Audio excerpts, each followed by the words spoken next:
And maybe I'm way off, I don't know. But I'm just telling you, I see that emotion, when you're led by it, just like he was, you just make some really bad choices. You know, he killed all those total beings. His emotions. He was hungry. He was angry. He was all of these things. And when you let those things rule in your life, man, it just don't ever work out too good. It didn't work out good for Samson. Make a water come out of the jawbone, revive him. He goes on. He tears up the town gate post. He goes on, finds another wife. I don't know that she's his wife, but anyway, Delilah, she comes into the picture. The Philistines are having a fit because he's killing everybody. And they're like, dude, there's got to be some secret to this guy's strength. Because they go and try to capture him all these times. They tie him up with every kind of thing you can imagine. When they come in there, he just goes,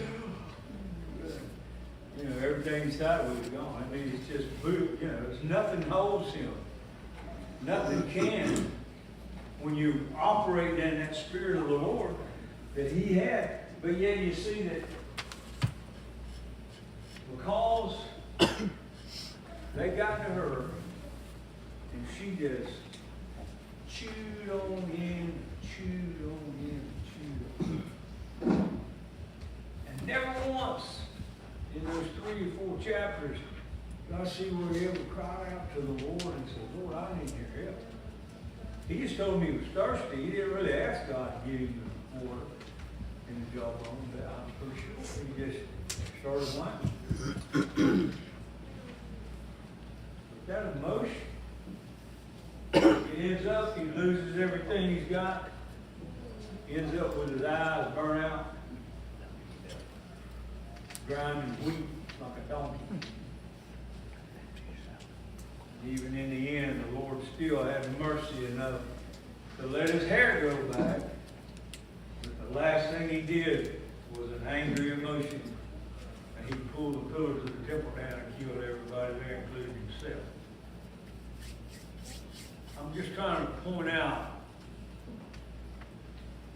you may not operate in your emotions, but you probably do. You know, somebody makes you mad, what do?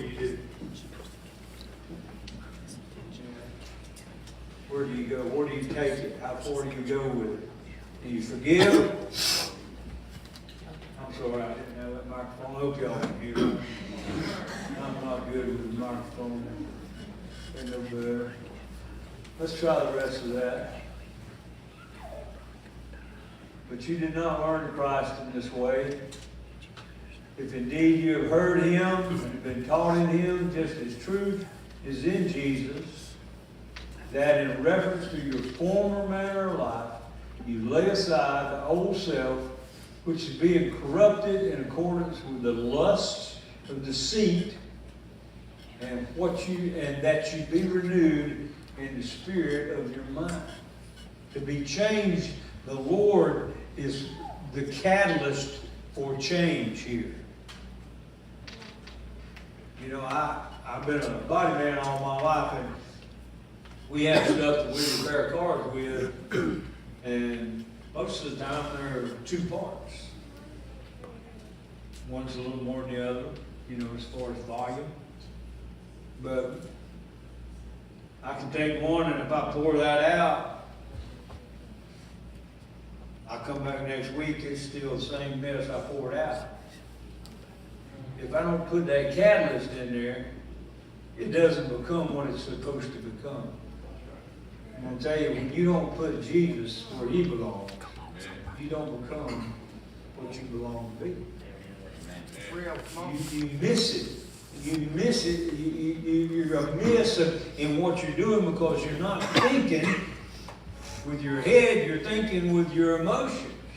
You know, I'm not ever coming to church again. They had that old man preaching in there this morning. Okay. I mean, I don't care, I promise you, but I love you. Come on. But don't let your emotions rule your life. Let Jesus Christ rule your life. And put on the new self, which is the likeness in the likeness of God, is being created in righteousness and holiness of the truth. Man, that's a whole, we're talking about a super transformation from that old Gentile we talked about earlier. Now we put on the new self. You know, it's old news. You know, been born again, you're a new creature in Christ. It's old news, but are you living it? Are you living it? Is that, have you put on the new self? Or is it just he come out of the closet on Sunday? Is he hanging on a hanger at your house? Or she hanging on a hanger? And you just, well, I got to go to church. I better go put him on. I don't want anybody to know what a heathen I am on Monday. Oh, come on. Come on now. Put on the new self. It's the likeness of God being created in righteousness and holiness of the truth. Difficult, yes, for us, not for Him. He can do it in us, but we've got to allow it to happen. It comes back to that word choose. Do you choose to be holy? Do you choose to be righteous? Do you choose to follow all of that in the holiness of the truth? That's what He's looking for. Come on. Therefore, laying aside falsehood, speak truth, each one of you with his neighbor, for we are members of one another. There is no other thing to talk about other than the truth. Anything else, any kind of conjecture or any kind of guessing or anything else, it don't matter. The truth is what matters. I'm going to talk, and sometimes it hurts. Sometimes the truth is painful. But I'd rather have painful truth